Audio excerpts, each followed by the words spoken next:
ஒழுங்கா என்னோட பேட்டை கொடுத்துருங்கடா, இல்லைன்னா எங்க அண்ணனை போய் கூப்பிட்டு வந்துருவேன், நீ யார வேணாலும் போய் கூப்பிட்டு வா அப்படி சுத்தி இருக்கிற பசங்க சொல்லியிருக்காங்க. இந்த பையன் வேகமா போயிட்டு அவங்க அண்ணனை கூப்பிட்டு வந்திருக்கான். அவங்க அண்ணன் வந்துட்டு என்னடா என் தம்பியோட பிரச்சனை அப்படின்னு ஒரு அதட்டினா தான் தெரிஞ்சு பசங்க எல்லாம் பேட்டை போட்டு ஓடிட்டாங்க. தம்பிக்கு ஒரே மகிழ்ச்சி, எனக்கு ஒரு பிரச்சனை அண்ணன் வந்து நிப்பான் அப்படிங்கிற மாதிரி நினைச்சுக்கிட்டு சந்தோஷமா போயிருக்கான். அந்த அண்ணன் நல்லா படிக்கிற பையன், IAS அளவுக்கு படிச்சுட்டாப்ல. தம்பிக்கு அந்த அளவுக்கு படிப்பு ஏறாதனால பெயிண்ட் அடிக்கிற வேலைக்கு தான் போயிட்டு இருக்காரு. தம்பிக்கும் அண்ணனுக்கும் நடுவில் உள்ள இடைவெளி உங்களுக்கே தெரியாம அதிகரிச்சுட்டே போயிட்டு இருக்கு. அவங்களுக்குள்ள பேச்சுவார்த்தை கூட இல்லாத அளவுக்கு போயிருச்சு. அண்ணனோட கல்யாணத்துக்கு தம்பியும், தம்பியோட கல்யாணத்துக்கு அண்ணனும் ஏதோ விருந்தாளி மாதிரி வந்துட்டு போயிருக்காங்களே தவிர அந்த அளவுக்கு பெரிய ஈடுபாடு அவங்களுக்குள்ள இல்ல. ஓர்படியான்னு சொல்லக்கூடிய அண்ணனோட மனைவிக்கும் தம்பியோட மனைவிக்கும் அவ்வளவா பிடிச்சிக்காது. என்னன்னா என்ன அப்படிங்கறத மட்டுமே கேட்டுட்டு இருப்பாங்க. அதோட தம்பிக்கு குழந்தைங்க இல்ல அப்படிங்கறதுனால இவங்க பெரும்பாலும் யார்கிட்டயும் பேசுறது தவிர்த்துட்டாங்க. இவங்க கிட்ட பேசுறதையும் பெரும்பாலான பேர் தவிர்த்துட்டாங்க.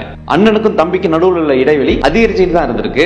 ஒரு ஸ்டேஜ்ல அண்ணன் அந்த மாவட்டத்துக்கு கலெக்டரா நியமிக்கப்பட்டிருக்காரு. அந்த நேரத்துல அந்த அண்ணனோட பொண்ணுக்கு திருமணம் நடைபெறதா இருந்துச்சு. பிரம்மாண்டமான ஏற்பாடுகள் நடைபெற்று இருந்துச்சு. பல மாவட்டங்கள்ல இருந்து கலெக்டர் வர இருக்கிறதாகவும், மிகப்பெரிய காவல் அதிகாரிகள் வர இருக்கிறதாகவும், ஒரு சில மினிஸ்டர்ஸும் வர இருக்கிறதாகவும் கேள்விப்பட்டிருக்காரு. தம்பிக்கு பத்திரிகையை யாரோ ஒரு நபர் கொண்டாந்து கொடுத்துட்டு போயிருக்காரு. இவருக்கு ரொம்ப வருத்தம். அண்ணன் அவரே கொண்டு போய் தான் தம்பிக்கு பத்திரிகை கொடுத்துட்டு வரதா இருந்தாரு. ஆனா அவரோட மனைவி மறுபடியும் அவங்க கூட போயிட்டு சொந்தங்களை சேர்த்துட்டு இருக்காதீங்க, எனக்கு சுத்தமா பிடிக்காதுன்னு இருக்காங்க. வீட்டுல மனைவியோட பேச்ச கேட்கல அப்படின்னா வீட்டுல நிம்மதி இருக்காது அப்படின்னு பல ஆண்கள் நினைக்கிற மாதிரி இந்த அண்ணனும் அமைதியா கடந்து போயிட்டாரு. திருமண நாளும் வந்திருக்கு.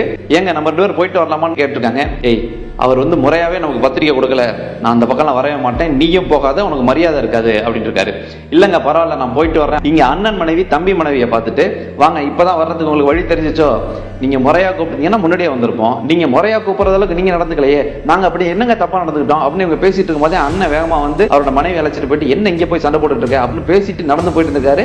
டக்குன்னு ஸ்லிப் ஆகி கீழே விழுந்திருக்காரு. அவரோட கை முறிஞ்சிருச்சு. அப்பதானே அந்த சம்பிரதாயங்கள் எல்லாத்தையுமே பண்ணணும். இப்ப எப்படி பண்ணுவாரு அப்படின்னு அத்தனை பேருமே யோசிச்சுட்டு இருக்கும்போது மனைவி சொல்லியிருக்காங்க, ஏங்க நம்ம கல்யாணத்தை இன்னொரு நாள் தள்ளி வச்சுக்கலாங்க, இந்த கையோட நீங்க என்ன பண்ணுவீங்க, இங்கப்பா அத்தனை பேர் வந்துட்டாங்க, இப்ப இந்த ஒரு விஷயத்துக்காக கல்யாணத்தை தள்ளி வைக்க முடியாது, நான் அந்த இடத்துல இல்ல அப்படின்னா அந்த இடத்துல இருக்கிறதுக்கு தகுதியான ஆள் என்னோட தம்பி மட்டும்தான் அப்படின்னு அவர் சொல்லிட்டு இருக்கதை கேட்டுட்டு இருந்த தம்பியோட மனைவி, நீங்க வேற என்னையே போக வேண்டாம்னு சொன்னாரு, அவரெல்லாம் வரதுக்கு வாய்ப்பே இல்ல, இதை அவர் காதலே வாங்கிக்காம அவரோட ஃப்ரெண்ட்ஸை கூப்பிட்டு என் தம்பியை நான் வர சொல்லி வர சொல்லுன்னு இருக்காரு. முகூர்த்த நேரம் நெருங்கிட்டே இருக்கு. எல்லாருமே வாசல திரும்பி பார்த்துட்டு இருந்திருக்காங்க. தம்பியும் வந்து நின்று இருக்காரு. அண்ணன் கிட்ட போய் அண்ணனும் தம்பி 2 பேரும் நேருக்கு நேரா பார்த்துட்டு கண் கலங்கி கொஞ்ச நேரம் நின்று இருந்திருக்காங்க. தம்பி அண்ணனோட கையை பார்த்துட்டு, அண்ணன் உங்க கைக்கு என்னாச்சு, அதெல்லாம் அப்புறம் சொல்றேன், நேரா மணமேடைக்கு போ, அங்க என்னோட ஸ்தானத்துல இருந்து செய்ய வேண்டிய எல்லா சம்பிரதாயங்களையும் நீ செய்யின்னு இருக்காரு.